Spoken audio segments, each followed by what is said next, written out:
Assalamualaikum warahmatullahi wabarakatuh. Saya akan menjelaskan apa yang sedang terjadi di kawasan Ancol. Yang terjadi ini berbeda dengan reklamasi yang alhamdulillah sudah kita hentikan dan menjadi janji kita pada masa kampanye itu. Jakarta ini terancam banjir.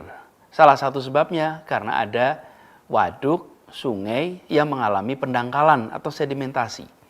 Ada 13 sungai.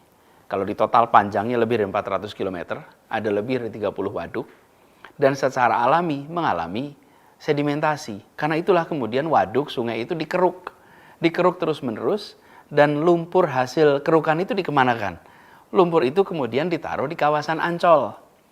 Dan proses ini sudah berlangsung cukup panjang, bahkan menghasilkan lumpur yang amat banyak, 3,4 juta meter kubik. Nah, lumpur ini kemudian dimanfaatkan untuk pengembangan kawasan Ancol. Jadi ini adalah sebuah kegiatan untuk melindungi warga Jakarta dari bencana banjir. Ini berbeda dengan proyek reklamasi yang sudah dihentikan itu. Itu bukan proyek untuk melindungi warga Jakarta dari bencana apapun. Di sana ada pihak swasta berencana membuat kawasan komersial, membutuhkan lahan, lalu membuat daratan, membuat reklamasi. Jadi di situ bahkan ada unsur menerabas ketentuan lingkungan hidup, ada unsur hilangnya hajat hidup para nelayan, karena sebagian berhadapan dengan perkampungan nelayan, misalnya di Kamal Muara, di Muara Angke.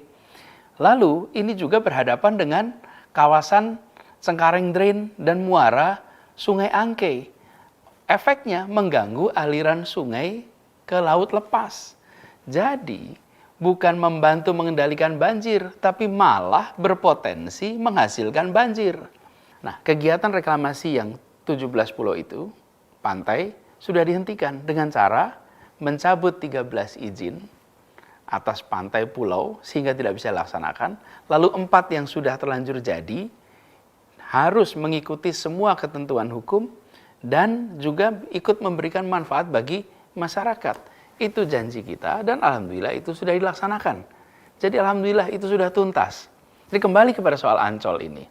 Lumpur hasil pengerukan sungai dan waduk itu memang menambah lahan bagi Ancol. Dan penambahan lahan itu istilah teknisnya adalah reklamasi. Tapi beda sebabnya, beda maksudnya, beda caranya, beda pemanfaatannya dengan kegiatan yang selama ini kita tentang reklamasi 17 pulau itu.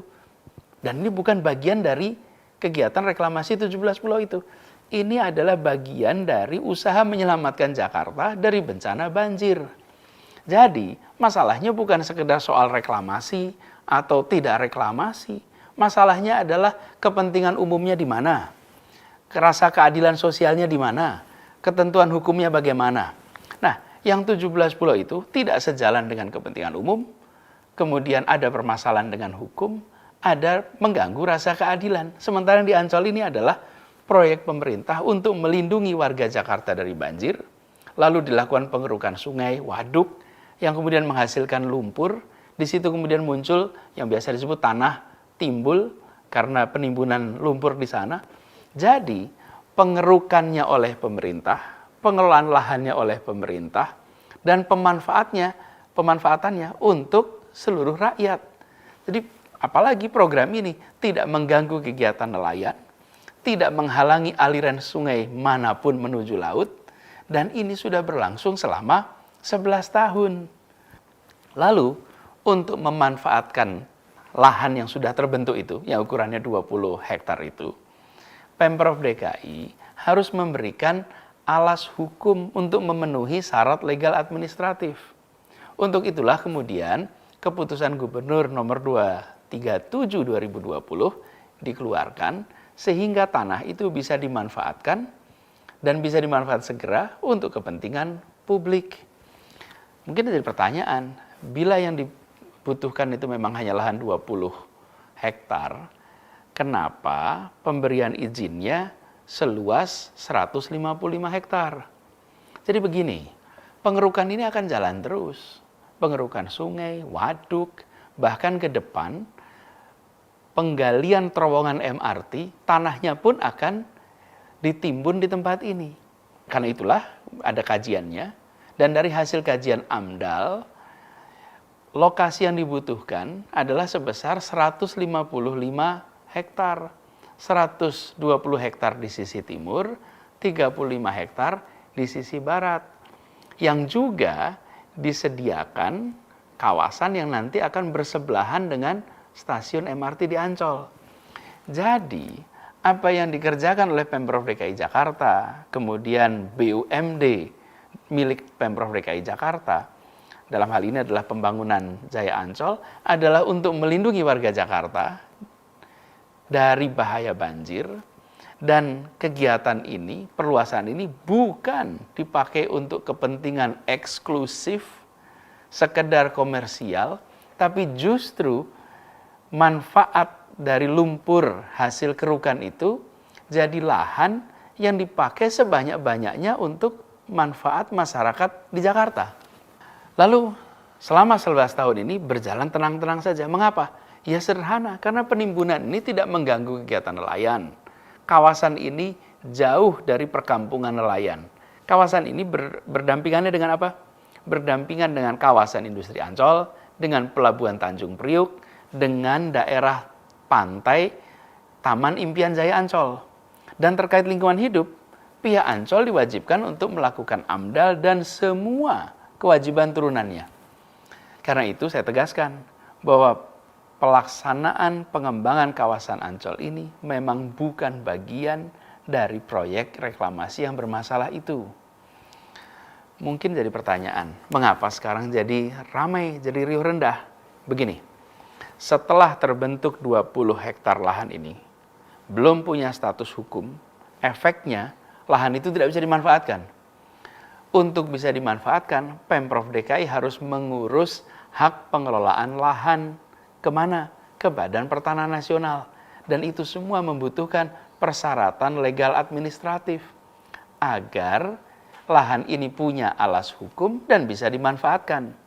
Itu sebabnya bulan Februari lalu proses legal administratifnya dilakukan.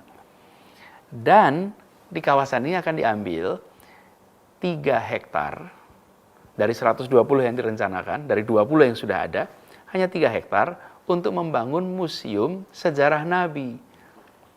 Museum Sejarah Nabi ini akan menjadi museum yang dibangun di tepi pantai, bagian dari kawasan Ancol, dan museum ini akan menjadi museum terbesar tentang sejarah Nabi di luar Saudi.